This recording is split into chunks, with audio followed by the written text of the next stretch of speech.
Hello, I'm Shay, and I am an intuitive, creative psychic, and I end up having really dope conversations with people all the time. And so I decided to make this conversation series where I could showcase my curiosity and bring you guys into the world of just having conversations with really fascinating people. So anywhere from other visionary artists and creatives to people who are leading transformative leadership experiences to people who work with death, like a death doula, or just anything that I personally find interesting. I think tattoo artists are really interesting, so I've interviewed a few of those people. I do offer one-on-one mentorship and connection calls, and so if you watch this and you're like, I want to have a conversation with Shay Rays, please analyze me and reflect things back to me, Miss Thang, then you can book that on my website. So yeah, reach out to me if you are interested in that, but otherwise stay tuned for this conversation. I hope you enjoy it. You are incredible. I love your demeanor and how authentic you are and how you communicate. Thank you. Before we get into the flow of our conversation, I'd love to invite you to share your spiel about who you are and what you be. The first thing that feels really relevant is I'm a normal, special, but not at all man that happens to have left the matrix and also feel sucked into it at different times. I feel like stepping into my own sovereignty, my own agency, my own power, my own truth has been a journey in of itself. And in that process, I have created spaces for other people to join me in my journey of wholeness and unbecoming and connecting and healing. And through the many iterations of dark nights of the soul, there's a deeper sense of self-acceptance, self-forgiveness, and self-love. And there doesn't seem to be a bottom to that hole. And how does this translate practically? What are you doing out in the world? How do people connect with you? Where are you showing up? I feel like what you're asking about is the mantras movement on Instagram, TikTok. When I fully surrender and trust in what's going on, everything that is meant for me shows up through human connection and in-person connection, or through my web of chosen family. And I put out the call to have conversations with communities, leaders, and people who are involved in men's leadership in any capacity. And you were brought into my field and awareness to have that type of conversation with. So you said mantras was the community that you're active in. Can you tell me more about this? Like, how often is this group gathering? What are you guys doing? Mantras, we started 2.5 years ago. We are a movement of humans that are shifting the way that we're relating to ourselves, each other, and our lived experiences. And so practically, what does that look like with shifting the way that I'm relating to myself? We started out as a men's group, but finding that humans are really not that different. We all have similar emotions, maybe different experiences, but same wounds. And I feel like part of this human experience is to overcome being my own worst critic, my own harshest judge, and to become my own best friend, my own biggest cheerleader. And so that's a focus in how we support people's evolutions and transformations. And then relating to others is, we'll put other in quotations, and really leaning into the beauty of relationship as a way to get to know self and to be supported in the healing or the reintegration of parts of the shadow or parts that we deem as bad, wrong, ugly, gross, unacceptable.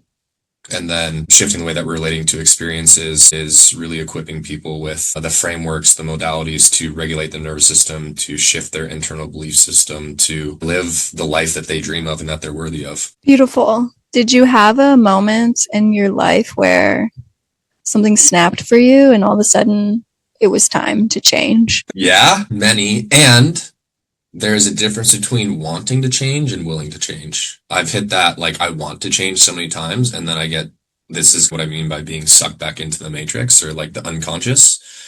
I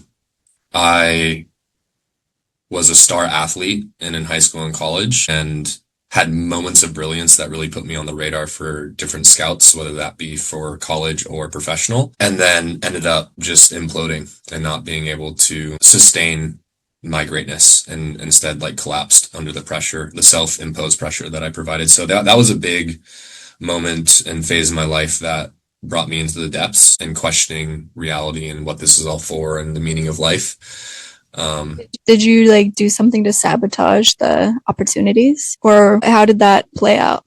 Yeah, I would say all unconsciously. So as a baseball player, the performance went from a well recognized, heavily leaned upon performer to someone where it's like, what just happened to this guy? Like he's completely unreliable, different person. And that happened twice, both junior year in high school and in college. That was really difficult to navigate through. But yeah, those are two of them. And then I'd say that the struggles of stepping into an adult, a man, someone that desires to have a family, that desires to have kids, get married, and now I'm 32, going to be 33 here in a couple months, and the financial struggles are create a lot of space and create enough pain to support me in the willingness to change. Is this a fear of success pattern? Or what do you think the root? I think there's many things. Yeah. I would have looked at you like you were crazy if you told me the fear of success. For the longest time, I was like, that makes zero sense. Like, I have sacrificed everything in my life to get to this point where there's scouts sitting in the stands and you're telling me I'm scared of greatness. Like, get the fuck out of here. But one of my biggest transformations was choosing to invest in myself and hire a life coach. And at the time, Mike Ligori is his name.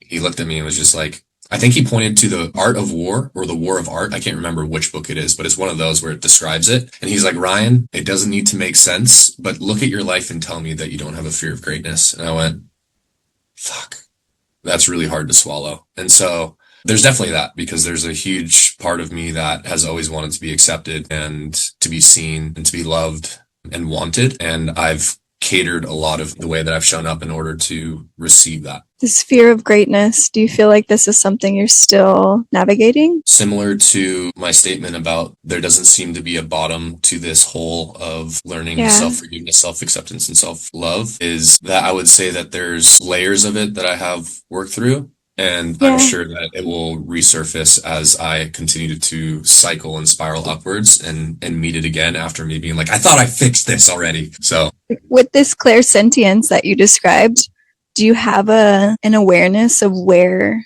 this fear of success might be stored in your body? That's a great question. Close your eyes, maybe, if you want to. You can go into it if you want to feel in and see if the body presents any information to you. That's a beautiful question. The right side of my chest, I always associated with not feeling enough. And interestingly enough, it's like a slight indent in my right side of my chest. I've always been like jealous of guys who have a certain stature or build where like they have full chest and I just never have. The fear of my greatness is also associated with the attachment to the story of I'm not enough. And that lives like right here. In the right side of your chest.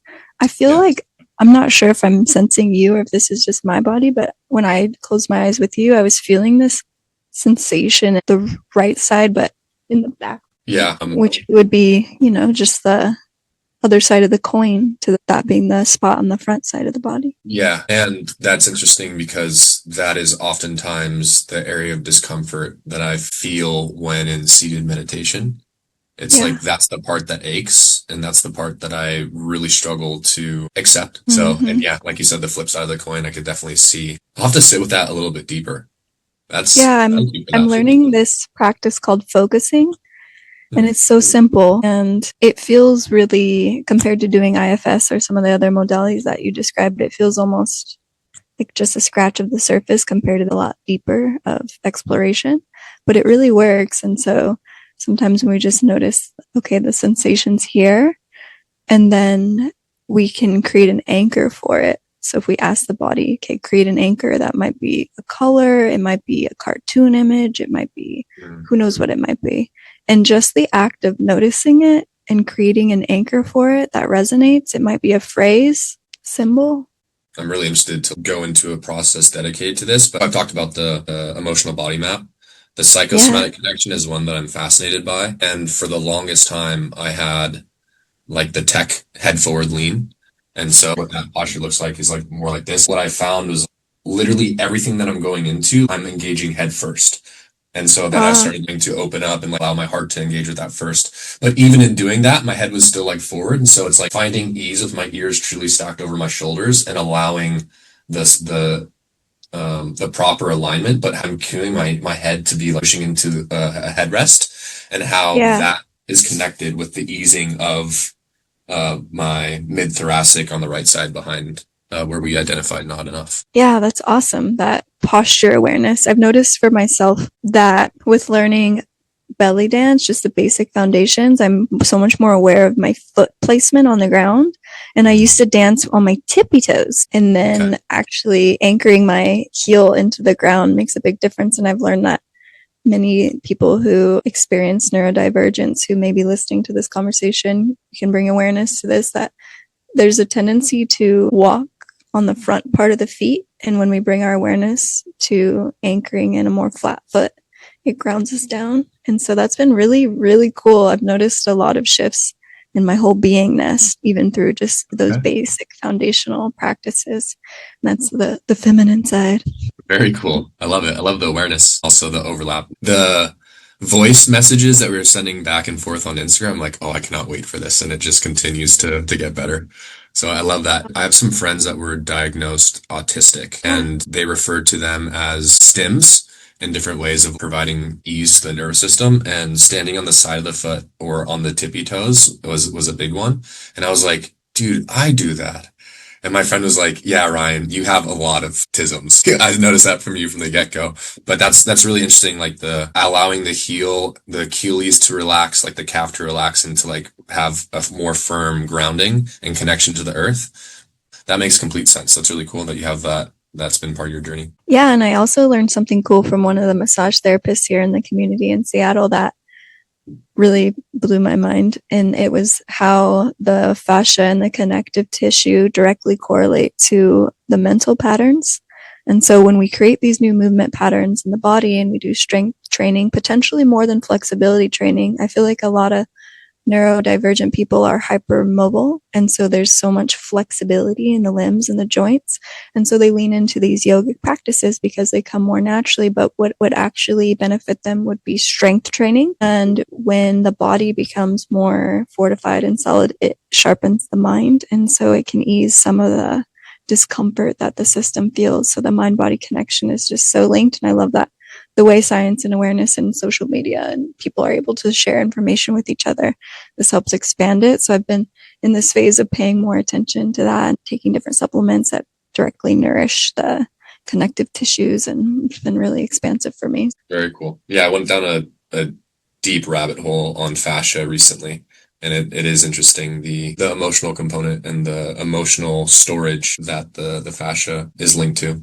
So I can relate to different hypermobile parts of my body, and also areas in which I am very locked up and congested, and how it's very much associated with emotions and my own energy center. So that checks out. Okay, so let's go back to this journey. So you were potentially in line to be a professional athlete of some sort, and certain circumstances transpired where that did not occur. So that has contributed to this now journey of finding self-forgiveness and compassion and not feeling like dissonance of that unmet potential. And there's probably grief in that. Yeah. Big time. And it was my first one, and probably the largest one that I had. And there's still other iterations, whether that be professional decisions that I've made, relationships that I didn't show up as my highest self in. But yeah, with the life coach that I was working with at the time, he's the one that brought grace into my experience. Before that, I was hyper masculine. All I knew how to do was push myself harder, use shame and guilt to get myself into action. And it was the first time that I ever softened into, like, I did the best that I could with what I knew at the time. And I actually have a video of me like crying, sending a message to Mike, one of the moments in which it clicked, where I was just like, there's so much relief in this. Moving through that grief, there was just so much anger that I had towards myself, that it also allowed me to truly appreciate that experience and trust in the perfection of it. Like I feel so much more aligned with where I'm at, and I know that I'm connected to my life's purpose now as a result. And if I didn't have that life experience, if I didn't have that like personal firsthand case study of the quantum of all these energetics, I would have not only been redirected towards what I'm actually here to do, but I wouldn't have had the pain and the firsthand experience to help me truly lean into and believe the stuff that I was exposed to. Heck yeah.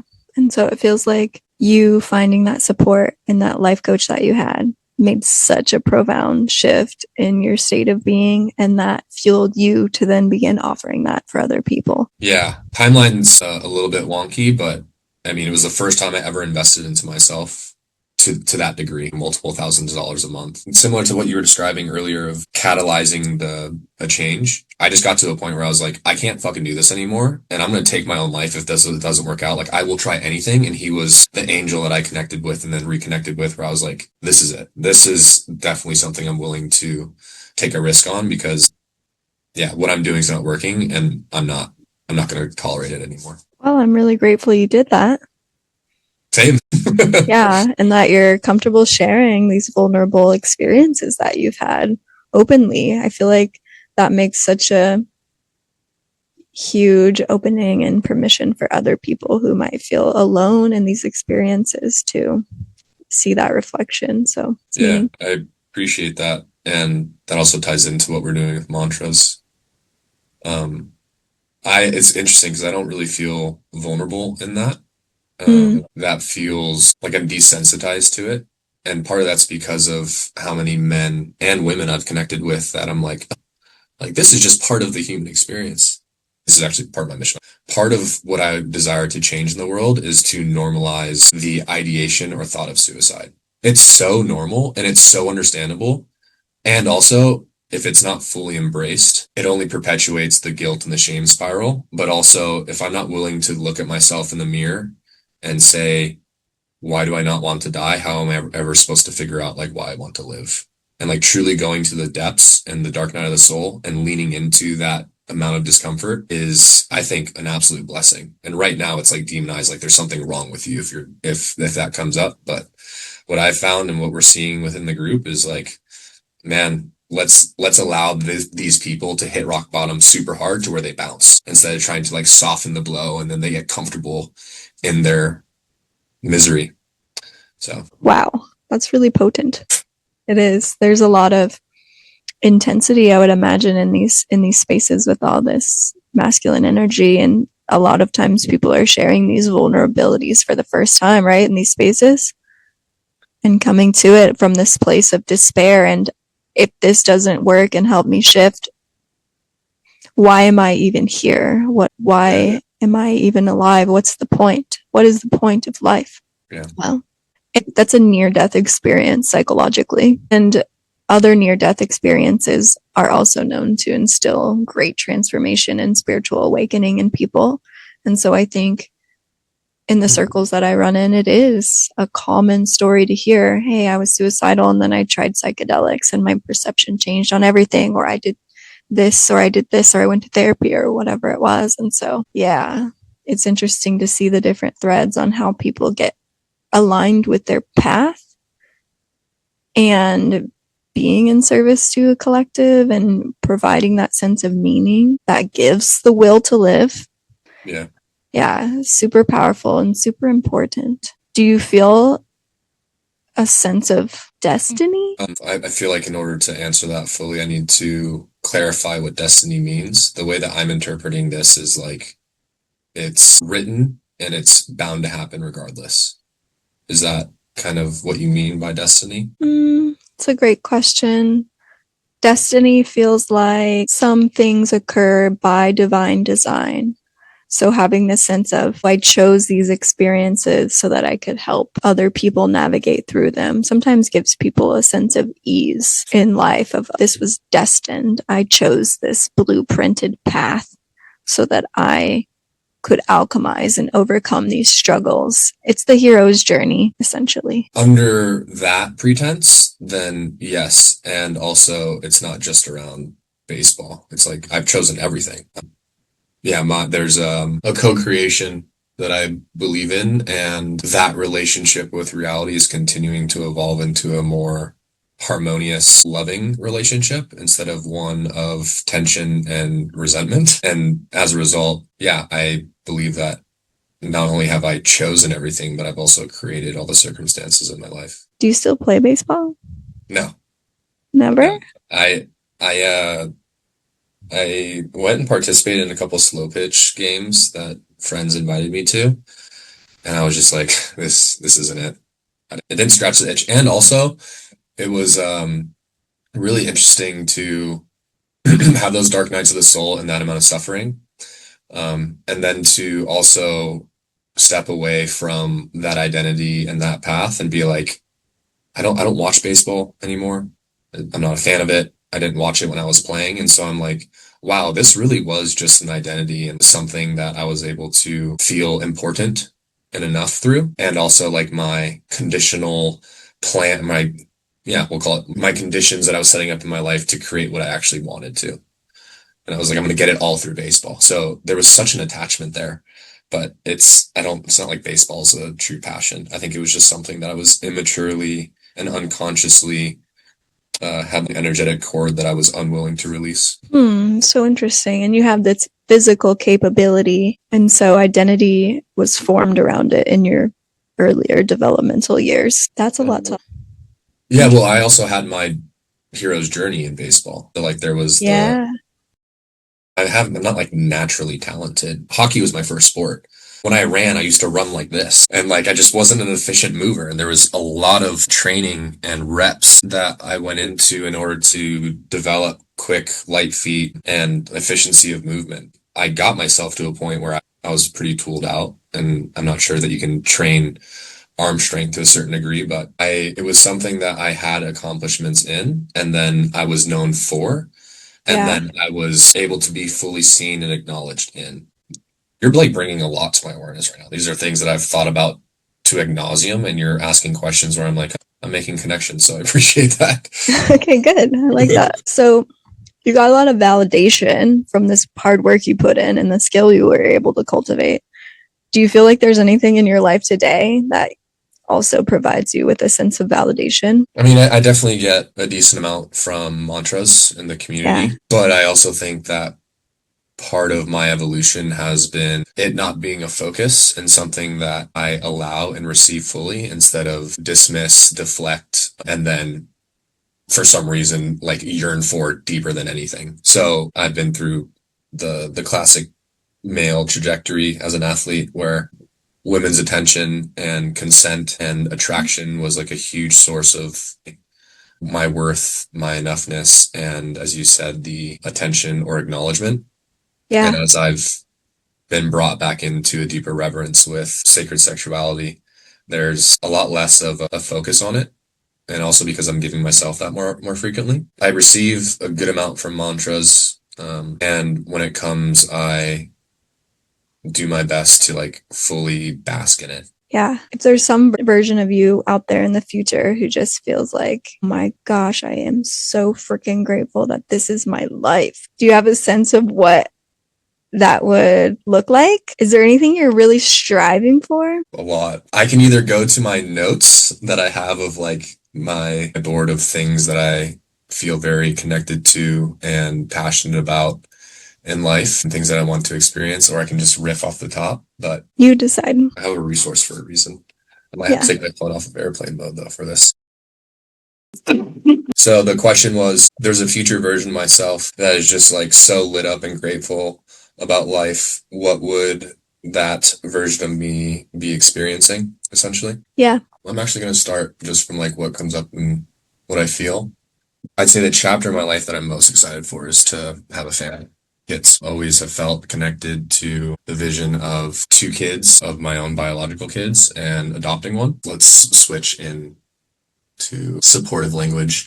So that version of me, I am extremely grateful for a sacred partnership that I have with my equal as a wife, as a companion, as a mother, as a support system. I am deeply grateful for the family that she has and having in-laws that I enjoy spending time with. I'm really grateful for mantras and the growth and the impact that we've been able to have, the amount of lives that we've been able to save, the amount of connections we've been able to cultivate.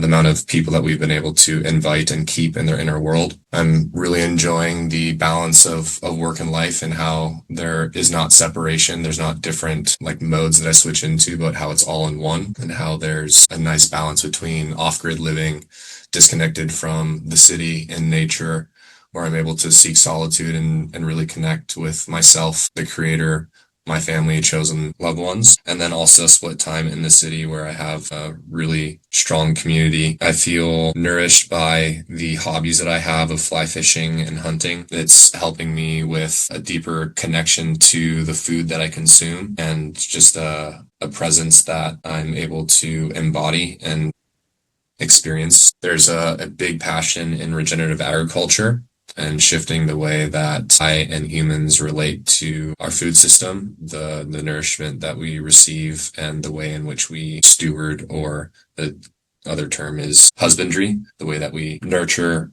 our relationship with our food, and enjoying the operation of being able to feed tens of thousands of people a month with wholesome, high vibrational, nourishing food. I'm really grateful that I was able to develop a relationship with a red-tailed falcon, and have a pet that is like extremely feral, trusting. I enjoy riding horses and being able to experience the cowboy lifestyle that I always dreamed of. Okay, now let's go back to my list. And you can pause me at any time because I will keep riffing. Are you going to be living on a ranch? What do you think? Yes, ranch slash homestead slash retreat center slash agricultural operation. And this is going to be in Arizona, like around Phoenix? I'm open to anywhere that is Montana, Wyoming, Idaho, Colorado, and Would you Arizona. still be active in mantras if it was in another state? 100%. And I also see the version of myself that has multiple houses and multiple locations, and I split time. Mantras it's funny because a lot of people thank me for creating mantras, and I'm like, you guys have no idea that this has been like my biggest blessing in life. Like, I received so much from the community. It's been my biggest self-growth journey. And also I've received so much support from it that like, it's going to be part of as I say this, I'm like brought back to baseball, where I'm like, I'm questioning if that's healthy, but I feel like it will always be something that I prioritize and connected to. I operate out of inspiration and what gives me energy. I wake up without an alarm clock. I live 50% of my life barefoot. Steam room, sauna, cold plunge routine at the house. Meditation room, that's off of my personal closet with a 6x6 foot meditation space with crystals, sound bowls, and ceremonial pieces. This is one being hyper generous, a desire to tip waiters 100, 200, 300% of the bill on a weekly basis, and just acknowledge people for their brilliance. I'm going to pause there because I've got more than 100 on this list. Does that feel digestible to you, or is that a list where if you have achieved or you're participating in even a handful of those, you'll feel like, oh, yes, I've made it? Yeah, good question. As for context, this was supporting me in stepping into possibility and really owning my desires. And so it was a practice of like every single day I was going to add something else to it. And really get clear on what I desired to call in. Through my process of creating my own circumstances in reality, it's interesting how I've experienced things and then I'm like, that's actually not what I want. And so I'm not attached to any of it. But if I'm able to have that felt experience, even for a little bit, then I'd be, as the future version of myself, extremely grateful. Yeah. Which one of those do you feel like is the closest? Ooh, that's fucking weird. My mind said mantras and the impact, but the part that makes me cringe is I actually feel like I'm a lot closer to meeting my lifelong partner, even though there's parts of me that are just like not ready. Not ready. And So like when you ask that question, I'm like, goodness, that makes me crawl a little bit. So that's interesting. Maybe you can relate to this. I have this feeling that certain parts of my life are just on a pause or on hold until that connection clicks into place. Yep. And it seems like out of my control. In a certain degree, I've felt, actually, right now, this is like the current energy that I've been navigating, where I've been evolving through this over the last 6 months because I've just had so much transition. What is my existence until this other stuff falls into place? I feel like I've cultivated so many other things that just seems like naturally the right step. So that to me is a universal ping too, that it's closer than I might anticipate, which to me should be like right now, but that's just a little bit of impatience. And in my discomfort, I've started the podcast. I've gotten more in depth in my writing. I've matured significantly as a person. And so I see the divine orchestration of this quote unquote divine timing, which is not an actual period of time, but rather lessons integrated and stepping more into that deep embodied presence so that our attraction field calls in the right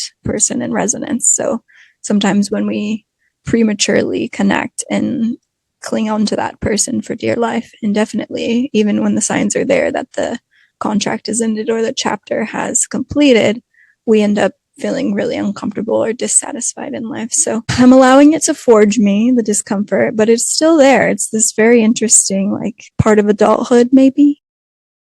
Yeah.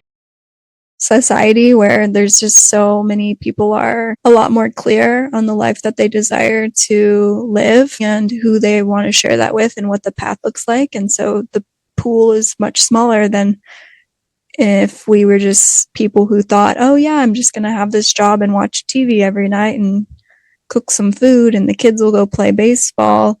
And that's it, which has been millions and millions of people, especially in America over the last century. It's harder. Yeah. It's like what I'm feeling in the moment is it's harder, but it's so worth it. And Yeah. the second that veil of like, am I living my own life or am I living other people's lives? Like once I see it, I can't unsee it. Like I don't have an option. I can't go back to the white picket fence narrative No. and desires that were conditioned. I can relate to what your felt experience with your partner and almost like the teeing up for that connection. I do feel like the woman that I will create a life with will unlock levels within me that I previously have struggled to tap into myself. It's like she will be an amplifier and help me step into my greatness and call me forward in ways that I'm inspired by. Like one of a couple things that have come up for me more recently in being able to identify that woman is that she is powerful, clear, moves her body gracefully. Shit, I have this as a list too. There's one other piece that really jumped out to me. Feels like my spiritual and energetic equal, but I also am dissolving the conditionality of I need to figure out my life financially before I meet her. That is a story and something that has kept me safe and also not getting to that level of vulnerability. So remember at the beginning of the call, you're like, how grateful, how vulnerable that is. It's like telling people what I've been through is not a vulnerable thing for me. Actually opening up my heart to heartbreak is like terrifying. Yeah, in that sense, that's such a common sense too for men, I think, to feel like, okay, everything is just so completely stable and ready, and that's beautiful if that's achieved. But for some people, all of that comes after because the overflow of love and joy and excitement expands your field in such ways that you're now magnetizing all of these things that you've been desiring. And maybe you're meant to experience that together. And that's a really like bonding maturation process for the both of you. Okay, something else where you cringed when you said perform. You said, oh, I hate that I said the word perform. As an artist and someone who's teeing up, like it's my dream to be performing. So that's why I'm really interested in the belly dance, for example, because I want to be performance live painter. And I have circus dreams in the sense of desiring to be nomadic, traveling music festival painter who's performing and doing all kinds of things. Like stable lifestyle that you're describing is not what I see for my future. And there's this stark contrast where I'm like, performance, let's do it. Let's perform. Let's go sing and dance and play. And so it's funny to me that you're like, oh, perform. And I was like, perform. Yeah. Different lenses to look at it through. So as a male and as an ex-athlete, there was only the focus on performance. And so like ecstatic dance, these other modalities and practices have really revealed to me how expressing myself is something that is a foreign concept and like everything is a performance. And so performance to me feels like a return to a imbalance of my energy and hyper-masculine approach to life. Yeah. Versus to you, it feels like part of your purpose. And I'm just tired of performing. I want to like express myself freely. And so that's why I cringe when I say that. And on top of that, because of your context around festivals and on one of our upcoming events, I was connecting with a couple fire spinners. And like in that conversation, I could feel her resistance to me saying perform. And it was an acknowledgement of like, yes, there's a performance, but like it's also more than that. And Embodiment. yeah, embodiment, expression. It's because it's, I feel like Maybe a lot of people have resistance to that word perform because some people get accused of, putting on a performance or acting in certain ways that are inauthentic. yes. And so there's probably some history or weight to that specific word. That you said act, because I've been really reflecting on my childhood, and if I reflect on the way I was spoken to and the way that kids are spoken to, why are you acting like that? It's invalidating the actual experience of the child. Why are you acting mad? Why are you acting this way? And it's like, it's a subtle hint of like shame and guilting instead of like actually being curious about what's going on. So it's the performance and acting for me have been ones that I'm very familiar with, and that also add an unneeded amount of pressure to myself. Expression feels more of a growth edge for me, versus those two feel like past iterations of myself that I can forgive and love and also don't desire to return to. Yeah, all that deep conditioning. I was always a straight A student, and so I was getting my attention by being a high performer to a certain degree intellectually, and I got a lot of validation from kids copying off my papers, and I was always competing for the highest grade. And then move into professionally, I definitely was performing in order to get promoted in certain ways, and so I have had those layers of pressure added on me. And honestly, I didn't start creating and painting until I was 30, and it has just completely shifted my perspective on everything and helped me unwind perfectionism and the self-criticism, and has instilled such a deep level of confidence within my being that I now just shout it from the rooftops: create something, whatever it is. Maybe you're whatever, anything. It's just such a beautiful outlet and mode of expression to make some different sentimentality into form. And so I felt like it was a good space to weave that in for anyone listening. Start creating, and don't be too afraid to perform. If it makes you happy, maybe go to an improv class or do something like total pattern interrupt. Why not? Yeah. Well, and it's also interesting because performance provides someone with the attention and the platform to be fully witnessed, right? Yeah. And maybe that's also why I have resistance to it, because the biggest stages that I was on, my performance crumbled. Like I didn't actually deliver to the align with the preparation that I put into it. And so that could be something else as well. Yeah. So you've already had that phase of life where you were performing and it didn't work out. So you might have resistance to doing that again, even in a different font. Yeah. And there's something to be said about a lot of performers. If you start talking to them, a lot of times the upbringing is of neglect, or people who felt like they were really deeply unseen end up becoming these sensitive souls who express via art, or the best songwriters, musicians, the poets. It's like this deep sense of being unseen and feeling maybe a lack of importance or something, like a really tender-hearted space. Maybe it's unrequited love. There's these experiences that happen that push people to start creating and expressing, because otherwise it's existential at this point. So a lot of people get this fuel to create and to express as a means of finding that reassurance with self and validation. And then instead of it looping internally as madness and sadness, it's now expressed and it's considered beauty that moves the collective. What fascinating beings we are. The ability to like curate and design our lives and experiences to meet needs in a myriad of different ways. That's wild. Yeah, I can definitely see that though.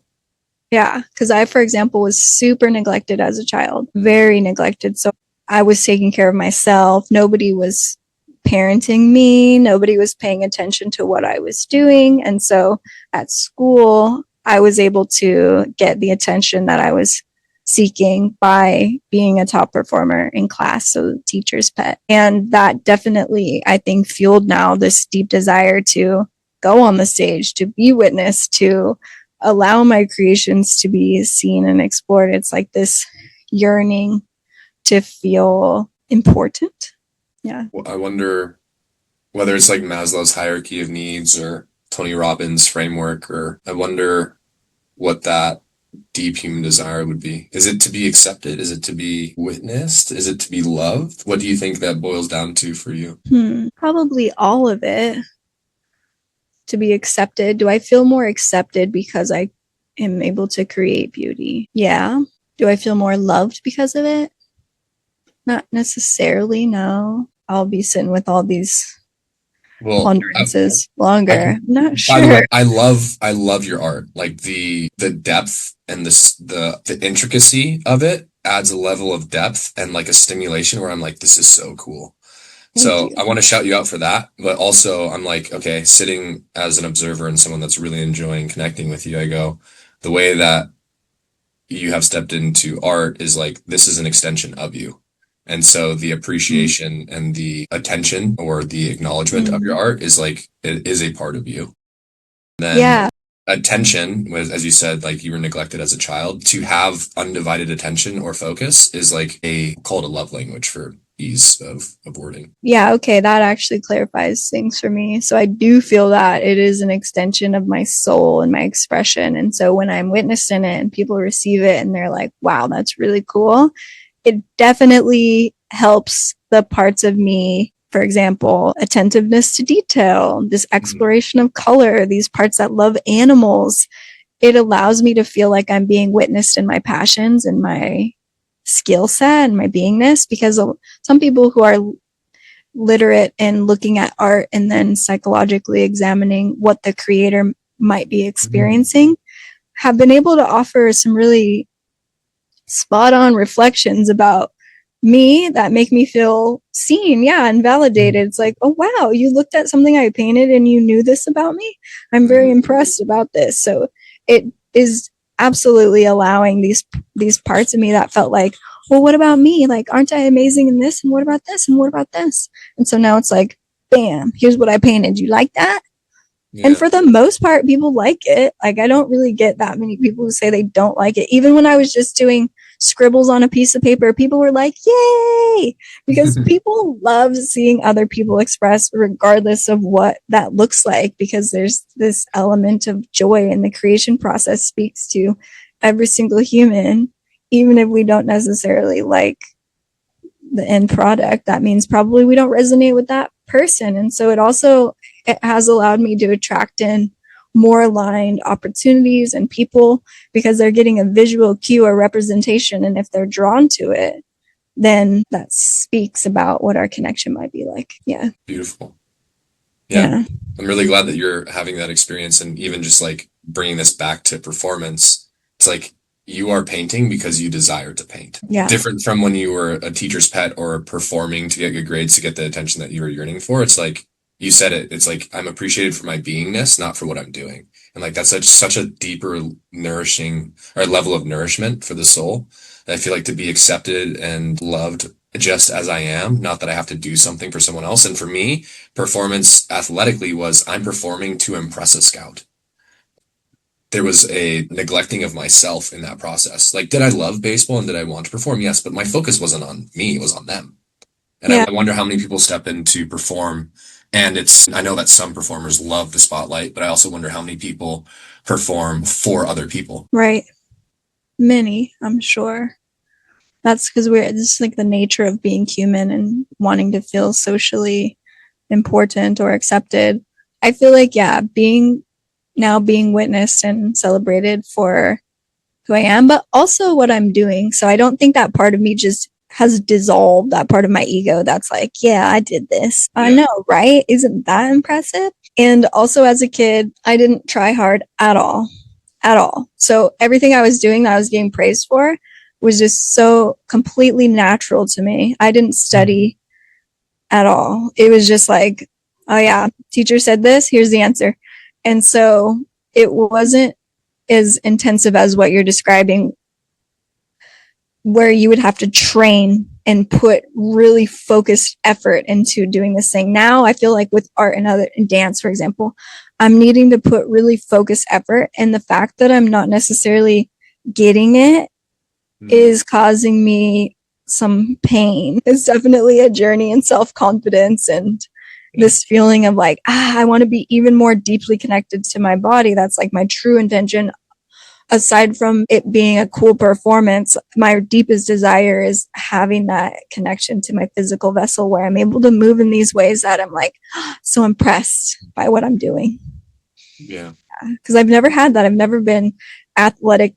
I was a gym rat for a while, but lifting weights isn't athleticism, in my opinion. Not to this degree where I'd like to be twirling around and doing all kinds of stuff. It's figuring out how to create that awareness in there. But yeah. It's really cool to be brought along your journey and like understand your evolution as well, especially in the work that I'm doing and building community and supporting the evolution of people. There's different archetypes, and yeah, it's just really cool to have better empathy and understanding of an archetype that like I've have felt quite distant from.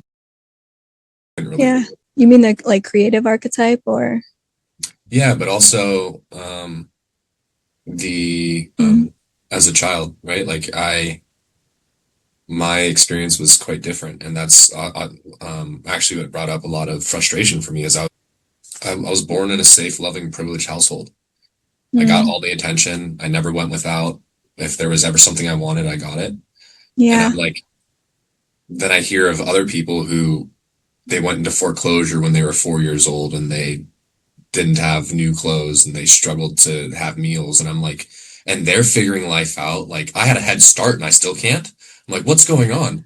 And so like, well, give yourself some slack. These are survival skills that some of us had to cultivate. It's like I was living in a neighborhood where gangs were murdering people in the park that I played in. So me becoming hyper aware was survival strategy, and that definitely served me well. It created this sense of drive, and so it's actually really quite common for people who had good upbringings or trust fund kids, for example, failure to launch or not thriving to the capacity that they could be. And I think there is some missing grit in that experience, even though I would love to provide that to my children and have them just fully nourished and cared for. And so it's just such a challenge when you're growing a human. What's going to cultivate them into this strong being?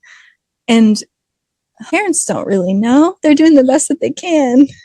Yeah, there's been a lot of conversations, especially with the men and women circles, of how there's anger towards our parents. And it's like, dude, they didn't have any access to this information. Like all this stuff is new. And so like we're the lucky ones that get to change the trajectory of our lineage, and we get to do it differently, which is such a blessing. And also it invites a different level of forgiveness and grace of like, they did the best that they could and they were well intentioned. Yeah, they didn't have the resources like you're describing. They didn't have the information. They didn't have internet. No. They didn't have the ability to Google it. They didn't now future. They didn't have AI where they could put in, hey, this is how my kid's behaving, and get really good advice, honestly. They just had off the cuff with whatever tools that they were handed. And a lot of them didn't do that great. That's why I think society is struggling as a whole. Like there's so much misinformation, and that's a different rabbit hole I don't necessarily want to go down, but this is like pretty sick society. Yeah. That is a different rabbit hole, and we're going to have to schedule another call. I'm really enjoying our conversation. The one thing I do want to close the loop on, because it's popped up in my mind, I want to be fully. This one hit me like a ton of bricks as far as when I got more clarity in a medicine journey as to when I'll recognize who my wife is when I'm in awe of her. That is one where I'm just like, ooh, I can feel that. Versus a lot of other things were like checking the boxes or a criteria. And I'm like, no, there's a certain level of like, I am, in awe is like the only way I can really describe it. And that's one that I'm excited for. So sorry. Thank you for letting me get that off my chest so I can be fully here with you. No, I'm happy that you named that. I haven't thought about these things to the degree or with the level of clarity that you have on all those things that you'd like as far as lifestyle and relationally. So that's really inspiring to me to maybe use that as an invitation to do the same. Although some part of me has resistance to that. I kind of like the mystery of life's unfoldment versus the planning and preparation. Also, I don't know if you're interested in human design, but there's an indicator on there if you're a specific manifestor or non-specific, and I'm a non-specific. So in my most powerful, I meant to just understand what I desire to feel and experience and then let life unfold with the specifics of it. But some people are more specific and they're meant to say like, I want the White House, I want a blue couch, I want this, that, and the other. And then that's how their manifestations come into fruition. I am very interested in all of the woo-woo stuff, and so human design is one that I'm familiar with my own chart decently well. So I'm not sure what, because I've never heard that before, but I have a feeling that I am the specificity one. Sounds like I'm an ego manifester, and so I have a defined heart center, throat, and third eye, and everything else is open. And so what numbers? 6-2 roll. I'm an ego manifester also. Okay, so then I wonder what the thing that would contribute to whether on the chart there's this just an arrow and it's pointing one way or the other, which I would need to look at the diagram to be able to tell you which is which. Yeah, so there's specific versus non-specific, and it shows up. Yep, I'm specific. You are? Okay. I thought so. Bottom right triangle indicates, and pointing left is a specific manifester. Yeah, that's what it sounded like, the way you described all those things. And at first I was like, wait a minute, should I be doing this? And then I thought, no, I shouldn't.